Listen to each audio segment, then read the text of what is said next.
Garden রিচে ছানি অপারেশনে বিপদ।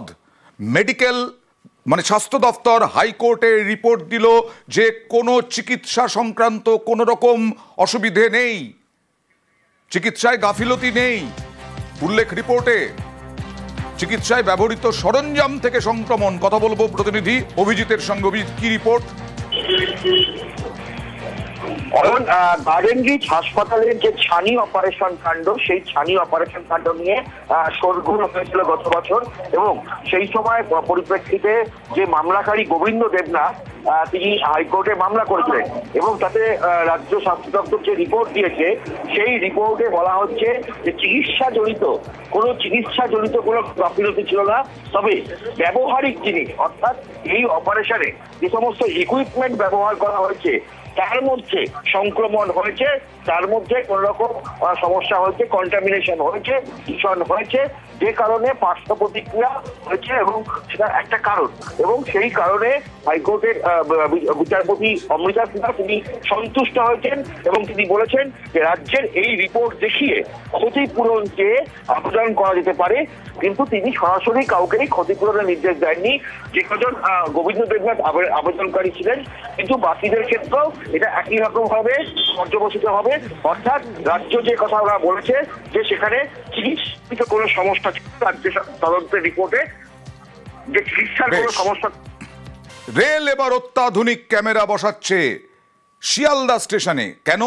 অপরাধী চিহ্নিত করতে, অপরাধী খুঁজতে শিয়ালদা স্টেশনে কোটি কোটি টাকা খরচ করে অত্যাধুনিক ক্যামেরা বসাচ্ছে। কি ক্যামেরা, কি সিস্টেম? কথা বলবো প্রতিনিধি আবিরের সঙ্গে। আবির, দেখো, 4.5 কোটি টাকা ইতিমধ্যে মঞ্জুর হয়েছে, এবং শুধুমাত্র সেটা শিয়ালদা স্টেশনের জন্যই এই টাকাটাকে মঞ্জুর করা হয়েছে। এছাড়া ডিভিশনের জন্য আরো অনেক টাকা দেওয়া হচ্ছে, এবং তাতেই হচ্ছে এফআরএস ক্যামেরা বসানো হচ্ছে। রিকগনিশন সিস্টেম দেওয়া যে ক্যামেরা, যেটা এআই বেসড করা থাকবে, এবং এখান থেকে আগে থেকে যারা অপরাধী রয়েছেন তাদের বিভিন্ন ছবি এবং বিভিন্ন এজেন্সির থেকে নেওয়া যে তথ্য সেটা আপলোড করে রাখা থাকবে। ফলে ওই ব্যক্তি যদি ওই স্টেশন ব্যবহার করেন, এফআরএস যদি ধরা পড়ে, তাহলে সঙ্গে সঙ্গে নিকটবর্তী কন্ট্রোল রুমে সেই সংক্রান্ত অ্যালার্ট মেসেজ যাবে। ইতিমধ্যেই শিয়ালদা ডিভিশনের 125টা স্টেশনকে 13টা ক্লাস্টারে ভাগ করা হয়েছে, এবং সেখানে 13টায় অত্যাধুনিক কন্ট্রোল রুমে এই ব্যবস্থা যাতে সর্বক্ষণ লাইভ নজরদারি করতে পারা যায় সেই ব্যবস্থা হচ্ছে। এছাড়া শিয়ালদা, দমদম, কলকাতা স্টেশনে নিরাপত্তার ক্ষেত্রে জোর দেওয়া হচ্ছে। ইতিমধ্যেই শিয়ালদা ডিভিশনের সিদ্ধান্ত নেওয়া হয়েছে যে 68টা স্টেশনে এই 300-র কাছাকাছি এফআরএস ক্যামেরা বসানো হবে, এবং শিয়ালদা ডিভিশনের বিভিন্ন স্টেশনগুলোতে সিসি ক্যামেরার সংখ্যা এবং শিয়ালদা স্টেশনও এই সংখ্যা বৃদ্ধি করা হচ্ছে। বেশ। सियालदह डिवीजन की यात्रियों की सुरक्षा के लिए 68 स्टेशन पे लगभग 300 कैमरा एफआरएस युक्त लगाए जाएंगे। सियालदह स्टेशन के लिए 117 कैमरा 117 एफआरएस एआई फीचर के साथ हम कैमरा लगाने का प्लान कर रहे हैं। जो भी सस्पेक्ट हैं, अपराधी हैं, हमें पहचानना है, उनका फोटो का डेटाबेस होता है, उस डेटाबेस में वो फोटो रखा जाता है। जैसे ही वो कैमरा के सामने से गुजरते हैं तो वो सीसीटीवी में हमें इसका पॉपअप आता है, फ्लैश आता है, जिसकी वजह से हम उनको पहचान पाते हैं, और हमारे सिस्टम, हमारे स्टाफ अलर्ट करते हैं, और उनको हम पकड़ करके जो भी एजेंसी है जिसको जरूरत है उसके हिसाब से कार्रवाई करते हैं। অনেকে বলেন যে রাজনীতি করলে বা জনপ্রতিনিধি হয়ে গেলে অনেক কিছুই প্রকাশ্যে করা যায় না, কিন্তু বিজেপির পঞ্চায়েত সদস্য ঘাটালে জমা জলের মধ্যেই একেবারে মদের আসর। হতেই পারে অনেকে বলছেন যে একটু খেয়েছেন না হয়, কিন্তু আবার বলছি যে অনেকে বলেন বিজেপি, অনেকে বলেন নেতা, রাজনৈতিক নেতা বা পঞ্চায়েত সদস্য জনপ্রতিনিধি, যে কোনো জনপ্রতিনিধি, তার প্রকাশ্যে অনেক কিছু করা যায় না। কিন্তু এখানে মদ্যপান বিজেপি পঞ্চায়েত সদস্য।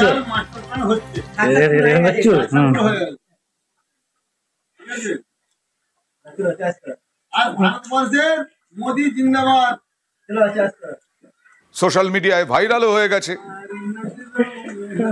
ঘাটালের বীরসিংহ গ্রাম পঞ্চায়েতের ঘটনা। কথা বলবো প্রতিনিধি সুকান্তর সঙ্গে। সুকান্ত, যেটা বলছিলাম যে পঞ্চায়েত সদস্য তো জনপ্রতিনিধির অনেক কিছু প্রকাশ্যে করা যায় না, কি বলছেন? ওনার কি কোনো বক্তব্য পাওয়া গেছে? দেখো, উনি যেটা দাবি করছেন এই ছবি পুরানো বলে উনি কিন্তু দাবি করছেন। কিন্তু সেই নিয়ে আমাদের প্রশ্ন, ওনাকে জিজ্ঞাসা করা হয়েছিল যে আপনি যেখানে দেখা যাচ্ছে আপনার ছবি এবং অডিও পাওয়া যাচ্ছে, যেখানে আপনি বলছেন যে দেব বলেছে মাস্টার প্ল্যান হবে, আর বন্যা ঘাটালে আছে। একমাত্র বিজেপি পারে এই মাত্রা করতে, মোদি জিন্দাবাদ। তাহলে দেব কয়েক মাস আগেই এই কথা বলেছে না, কি করে আপনি দাবি করছেন যে এইটা পুরনো আপনার ভিজুয়াল বা পুরনো ছবি? সেক্ষেত্রে কিন্তু উনি আর কোনো প্রশ্নের উত্তর দিতে পারেননি, সাথে সাথেই ফোন কেটে দিয়েছেন। আচ্ছা, দেখি কি বললেন। মোদি জিন্দাবাদ। দেখা যাচ্ছে যে ছবিতে দেখা যাচ্ছে বন্যার জলে বসে আপনারা মদ্যপান করছেন। স্যার এটা আমার না বহুদিন আগেকার ফটো ছিল, যখন আমি প্রশাসন লেভেলে থাকি। এটা পুরনো ছবি, হয়ে যাবে কিছুদিন আগে।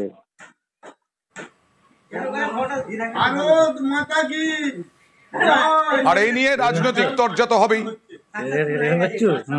বিজেপির এটা কালচার, কোথাও মদ খেয়ে নাচানাচি করছে, আবার কোথাও ওদের নেতা হচ্ছে রাতের অন্ধকারে ধরা পড়ছে। এটা ওদের কালচার হয়ে দাঁড়িয়েছে ঘাটালের ক্ষেত্রে। একজন মাতাল কি বললো আমাদের কিছু যায় আসে না। যদি বাস্তবে এরকম কিছু হয়, পার্টি অবশ্যই উপযুক্ত ব্যবস্থা নেবে, কারণ বিজেপি মানুষের সঙ্গে থাকে, মানুষের পাশে থাকে, মানুষের জন্য কাজ করে। যারা সমাজকে দূষিত করে, যারা সমাজকে নষ্ট করে, তাদের বিরুদ্ধেই বিজেপি কথা বলে, আর আগামী দিনেও তাদের বিরুদ্ধেই আন্দোলন করবে। এর আগেই দেখিয়েছিলাম যে কাজের টোপ দিয়ে 56 জন তরুণীকে পাচারের চেষ্টা ধরা পড়ে গিয়েছিল। এবার গ্রেফতার সেন্টার, অর্থাৎ যে সেন্টার থেকে ঠাকুরনগরে কাজের প্রলোভন দেখিয়ে ভিন রাজ্যে পাচার, কেন্দ্রীয় সংস্থার আড়ালে নারী পাচার চক্র গ্রেফতার সেন্টারের কোঅর্ডিনেটর সহ 2। কোন সেন্টার, কথা বলবো প্রতিনিধির সঙ্গে। কি সেন্টার, কোন সেন্টার? এখন তোমাকে জানিয়ে রাখি, এটা শিলিগুড়ির ঠাকুরনগরে কেন্দ্রীয় গ্রামোন্নয়ন মন্ত্রকের আওতাভুক্ত দীনদয়াল উপাধ্যায় যে গ্রামীণ কৌশল যোজনার আওতাভুক্ত এই সেন্টারটি চলতো 2022 সাল থেকে। এবং তারপরে কিন্তু এখানে মূলত এখানে কিন্তু হোটেল ম্যানেজমেন্টের প্রশিক্ষণ দেওয়া হতো তরুণদের, কিন্তু তাদের চাকরি করে দেওয়া হতো অন্য সংস্থা। যেমন এবারে কিন্তু সেখানে যে বেঙ্গালুরু নিয়ে যাওয়া হচ্ছে, সেখানে একটি ইলেকট্রনিক স্কুটি কারখানায় তাদের চাকরি দেওয়ার নাম করে নিয়ে যাওয়া হচ্ছে, যদিও তার কোনো বৈধ নথি রেল পুলিশ বা আরপিএফ অফিসে দেখাতে পারেনি। এর আগে এই সেন্টারে দুজনকে কিন্তু ঠাকুরনগরের সেন্টারের কথা বারবার বলছে। ঠাকুরনগরের সেন্টারটা কিসের সেন্টার? দীনদয়াল কেন্দ্রীয় গ্রামোন্নয়ন মন্ত্রকে আওতাভুক্ত এই দীনদয়াল উপাধ্যায় গ্রামীণ কৌশল যোজনা, এই সেন্টার যেটা আরো একটি চ্যারিটেবল সোসাইটি যেটা চালাতো, সেই সংস্থারই কিন্তু এর আগে যে স্টেট হেড ছিল তাকে এর আগে গ্রেফতার করেছে। এবং গতকাল বিকেলবেলা সেন্টারের প্রোগ্রাম কোঅর্ডিনেটর তাকে কিন্তু আটক করা এবং তাকে জেরা করে অসংগতি দেখতে পায় সেই সেন্টারের প্রোগ্রাম কোঅর্ডিনেটর এবং তার সঙ্গে দুজনকে কিন্তু গ্রেফতার করেছে রেল পুলিশ এবং আজ জলপাইগুড়ি আদালতে তোলা হচ্ছে। আমরা জানি যে 56 জন তরুণীকে এইভাবেই তারা ভিন রাজ্যে পাচারের ছক করেছিল, যদিও সেন্টার কোঅর্ডিনেটর গতকাল দাবি করেছিলেন যে তাদের কাছে বৈধ নথি আছে, কিন্তু রেল পুলিশের কাছে সেই বৈধ নথি তারা দেখাতে পারেনি বলেই তাদেরকে কিন্তু গ্রেফতার করেছে।